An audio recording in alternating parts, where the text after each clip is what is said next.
What's really interesting with the current state of the British government right now is we have all of those local MPs, the Labour Party, British Labour Party MPs up and down the country. And they're doing their valiant best to defend a person that's now really indefensible simply because of situations like this that happened over the weekend. And more importantly, they believe, and Keir Starmer believes in his mind, well, let me explain. Morning, good to see you, chums. Thank you so much for joining me today on a very windy day here in the very heart of the United Kingdom. Can you hear the trees rustling like a scene out of a Christopher Lee movie, you know? Wonderful though, because of course now what's going to happen is the trees lose their leaves and then it becomes bare.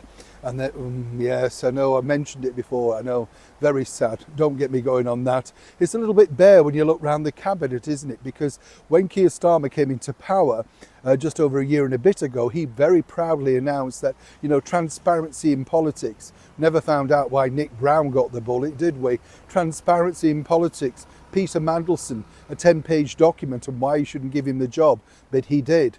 No transparency at all. It goes right through the core of it. And this is not political or impartial. These are facts.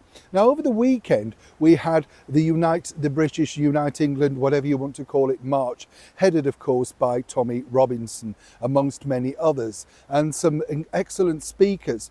Over 3.5, possibly 4 million people took to the streets of London, right? And here's what's interesting, you know, years ago, whether you agreed with that or not politically, the leader of the country, the British Prime Minister, whether that be Jim Callaghan or Harold Wilson or whoever, you know, Margaret Thatcher, they would have had to acknowledge such a rapid movement of force. It's as simple as that. Nothing. Keir Starmer decided to go to the football, right? So he sits at a football match very prominently, free tickets I might add, with all the security, while of course the country, many say, is simply going to the dogs. And also it's interesting to note whether you agree, as I say, with the politics or not, because the mainstream media, including the BBC, described it as a far-right march. It's not a far-right march, really. It's about people had enough. They're fed up. They're fed up of being governed by people that don't know what they're doing, that have lied on their CVs, lied about being a solicitor. You know, you just could go on. The housing minister, the fallout now between Epstein and Peter Mandelson, the whole thing reeks of hypocrisy. But the bigger issue is the mainstream media are their own demise. Over on Good Morning Britain, the very much woke ITV channel, right? One of their lead presenters, Ranveer Singh, said she didn't feel safe coming into London because, of course, of the colour of her skin. Clearly forgetting that if you zoomed in on many of the people there were many people from her background who have equally had enough. And I have many friends of many different cultures who feel the same way. The reason why I'm highlighting this is, and this is the important thing, over on Sky News, the one doyen who decided to speak out was a very much esteemed broadcaster, Trevor Phillips. Met him many times. Lovely man, very calming, and just speaks sense on any level, whether it be attacking that party or this party.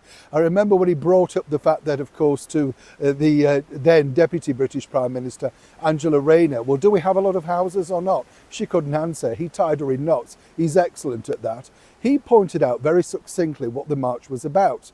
Sky News then decided to put a thing about what it was about, but they took Trevor's brilliant analogy down because it didn't fit their particular rhetoric. This is NBC-owned Comcast. Now, the reason why I mention all of this, and this is important, Keir Starmer then takes to social media to point out that some of the people, sadly, there was a little bit of a kerfuffle, whatever you want to call it, with people attacking the police. That's always happening in marches. 500 arrests at the Notting Hill Carnival. Nowhere near that at this recent march. But Keir didn't take to social media for the Notting Hill Carnival. He didn't take to social media for the Palestine marches every single weekend. So you see, it's one little thing, but not, of course, if it doesn't suit their, well, narrative, as they like to say. Moving forward, this is now going to be a huge problem for Sir Keir Starmer, because the movement have actually said, we think you're weak, ineffectual, and as I said at the start of the video, the people around Keir Starmer now are very, very fearful of their jobs. They can say they're supporting him all they want, Now people think he should be removed. And a huge movement like that in the very heart of London tells you the real reasons why. Either way, it's not looking good for number 10. Neil Sean in the very heart of London.